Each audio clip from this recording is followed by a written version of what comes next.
Tenskwatawa was a Native American religious and political leader of the Shawnee tribe, known as the Prophet of the Shawnee Prophet. He was a brother of Tecumseh, leader of the Shawnee. He was originally given the name Lalawethika. He denounced Americans as children of the evil spirit and mobilized the Indians in the Midwest to fight them, but his movement was defeated during the War of 1812 when his brother was killed, and he went to the area now known as Argentine, Kansas. Early years. Tenskwatawa's mother was Mother Watask, who was believed to be either Muskogee Creek, Cherokee, or Shawnee, possibly of Tippecanoe division in the Turtle clan. Even though he quickly became famous later on in life, Tenskwatawa spent his early years unpopular and drunk, part of a set of triplets born to Tecumseh and Mother Watask in 1768 in Ohio. Tenskwatawa was unlucky from the start. Before Tenskwatawa was born, Tecumseh, a leader of the Kispoka, the division of the Shawnee tribe, was killed by a British soldier in the Battle of Point Pleasant. Mother Watask was so frightened by the American Revolution and so depressed by the death of her husband that she fled back to her Creek relatives,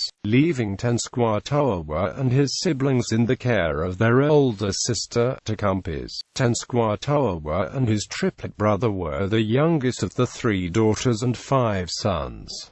Tenskwatawa was especially unpopular, while Tecumseh, his oldest brother and a leading warrior, would take his brothers out to hunt and fight in small battles. Tenskwatawa would stay behind because he lacked the skills his brothers possessed. Tecumseh, one of the oldest, was an especially gifted athlete, and became the favorite of most of the tribe. Left alone and insecure, Tenskwatawa attempted to make up for his athletic deficiencies by constantly boasting and making up stories about how talented and important he was. But this only resulted in him picking up the name Lalawethika, which means noise maker. Combined with his unpopularity and isolation, Tenskwatawa was almost pushed to a breaking point when he blinded himself in his right eye while playing with a bow and arrow. His depression led him to alcoholism in his teenage years, much to the dismay of the woman he married soon after. His depression worsened and he became an alcoholic as time went on because he could not provide for his wife and children. His luck began to change when he went to his first battle, the Battle of Fallen Timbers, in 1805, led by 2 of his brothers, Tecumseh and Lalawethika. Even though they were unsuccessful,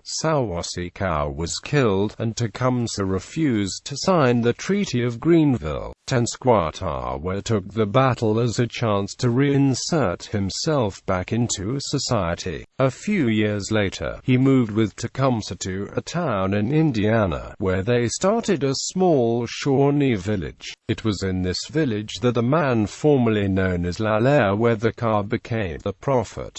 In May 1805, he experienced the first of several visions. In one of his alcoholic stupors he fell into a fire and was thought dead. Unexpectedly reviving, he recounted a powerful vision and soon began preaching. White notes that in Algonquin tradition the Great Serpent came from the sea and stood for evil powers. Tenskwatawa said Americans came from the sea and were the spawn of the Great Serpent. He also conducted witch hunts against Christian Indians. He forbade his people to use European foods, clothing, manufactured goods and alcohol. He changed his name to Tenskwatawa, purification. Tenskwatawa had a series of religious visions which transformed his life and led him to reject his old ways. More revelations followed in succeeding months, revelations that the European invaders from the east were not my children, but the children of the evil spirit.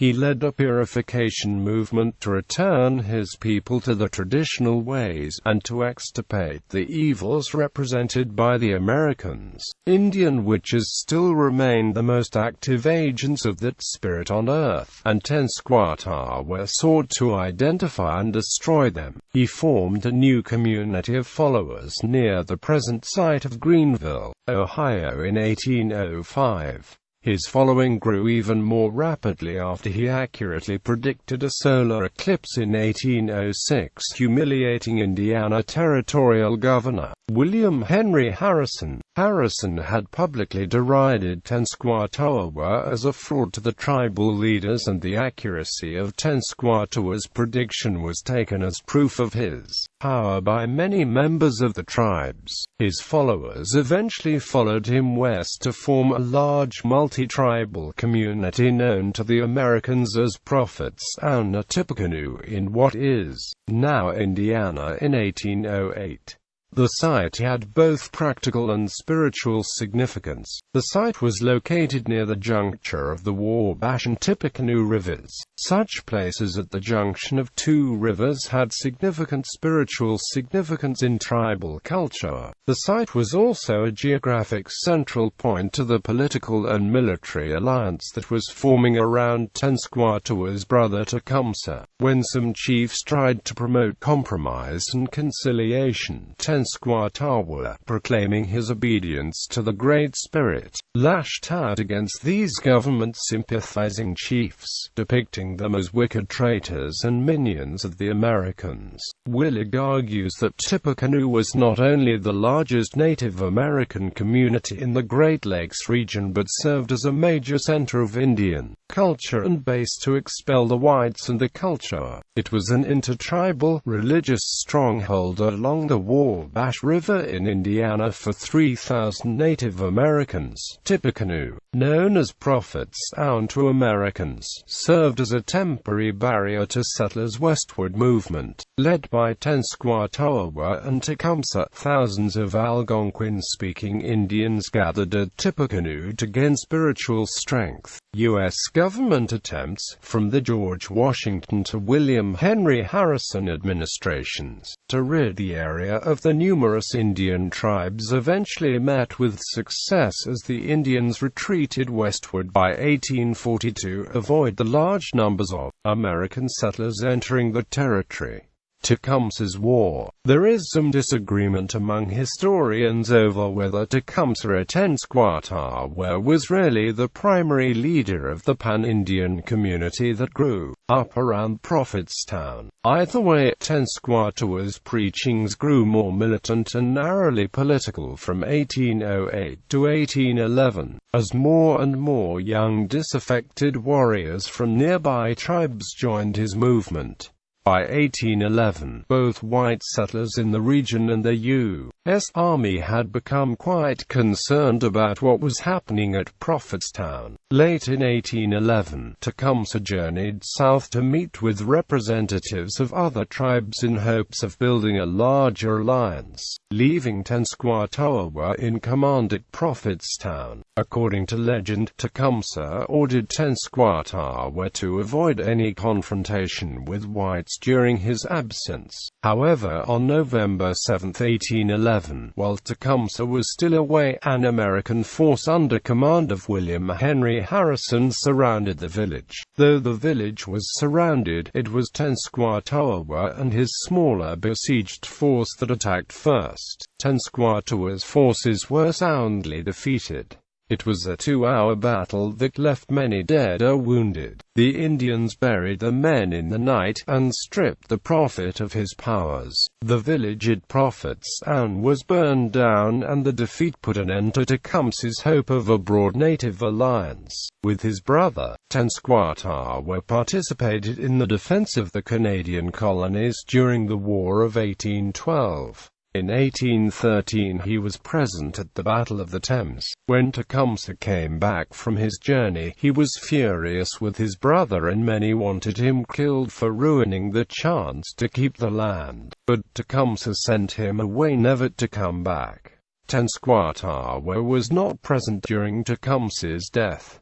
later years and death. In the following decade he unsuccessfully tried to regain a position of leadership among Native Americans. In 1825 he returned to the United States and assisted in removing many of the Shawnees west of the Mississippi River. In 1826 he traveled through Vincennes, Indiana with a group of 500 Shawnee from the reservation at Wapakoneta, Ohio, headed to the Mississippi. In 1826 he established a village at the site of modern Kansas City, Kansas.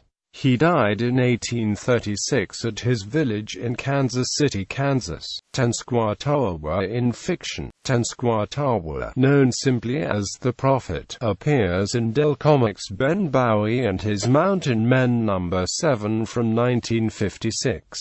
In this storyline, he is shown organizing a secret meeting to unite Kiowas, Pawnees, Cheyenne, and Sioux in an alliance against the white settlers. Tenskwatawa, along with his brother Tecumseh, is one of the major characters in Orson Scott Card's alternate history fantasy series of novels The Tales of Alvin Maker. In those books he is called Tenskwatawa. He is a supporting character in James Alexander Thom's historical novel Panther in the Sky. David Brin makes a nod to Tenskwatawa's legacy in his novel Existence, introducing a Native American prophet in the future named Tenskwatawa, who leads the renunciation movement to return to simpler, wiser ways of life, and to control the expansion of technology with careful consideration of the disruptive effects of adopting new advances.